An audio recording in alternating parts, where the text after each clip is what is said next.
നമസ്കാരം. തങ്ങളുടെ മീൻപിടുത്ത ബോട്ടുകളിൽ തീരരക്ഷാസേന കയറിയതുമായി ബന്ധപ്പെട്ട് ഇന്ത്യയോട് കഴിഞ്ഞ ദിവസം മാലദ്വീപ് വിശദീകരണം തേടിയിരുന്നു.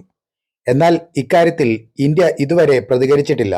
കഴിഞ്ഞ ബുധനാഴ്ച മാലദ്വീപിന്റെ 3 മീൻപിടുത്ത ബോട്ടിലേക്ക് ഇന്ത്യൻ തീരരക്ഷാ സേനാംഗങ്ങൾ കയറിയെന്നാണ് ആരോപണം. ദിദ്ദൂവിന് വടക്ക് കിഴക്കായി 72 നോട്ടിക്കൽ മൈൽ അകലെ മാലദ്വീപിന്റെ പ്രത്യേക സാമ്പത്തിക മേഖലയിൽ ഉൾപ്പെടുന്ന പ്രദേശത്തായിരുന്നു സംഭവം. മുൻകൂട്ടി അറിയിക്കാതെ ബോട്ടിൽ കയറി ഇന്ത്യ അന്താരാഷ്ട്ര സമുദ്ര ചട്ടങ്ങൾ ലംഘിച്ചെന്നാണ് ആരോപണം. ഈ ആഴ്ച ആദ്യം തങ്ങളുടെ സാമ്പത്തിക മേഖലയ്ക്കുള്ളിൽ പ്രവർത്തിക്കുന്ന 3 മാലദ്വീപ് മത്സ്യബന്ധന കപ്പലുകളിൽ ഇന്ത്യൻ കോസ്റ്റ് ഗാർഡ് ഉദ്യോഗസ്ഥർ കൂടിയാലോചന കൂടാതെ കയറിയത് എന്തുകൊണ്ടാണെന്ന് വ്യക്തമാക്കാൻ ആവശ്യപ്പെട്ടിട്ടുണ്ടെന്ന് മാലദ്വീപ് സർക്കാർ അറിയിച്ചു.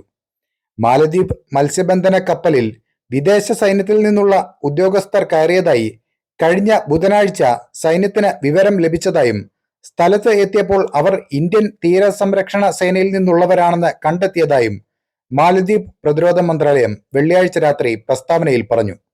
ഇന്ത്യൻ കോസ്റ്റ് ഗാർഡ് ഉദ്യോഗസ്ഥർ 2 ബോട്ടുകളിൽ കൂടി കയറിയതായി മാലദ്വീപ് സൈന്യം കണ്ടെത്തി. ബന്ധപ്പെട്ട അധികാരികളുമായി യാതൊരു ഏകോപനവുമില്ലാതെ എല്ലാ അന്താരാഷ്ട്ര നിയമങ്ങൾക്കും വിരുദ്ധമായി നടത്തിയ പ്രവർത്തനത്തിന്റെ വിശദാംശങ്ങൾ മാലദ്വീപ് വിദേശകാര്യ മന്ത്രാലയം ഔദ്യോഗികമായി ആവശ്യപ്പെട്ടു.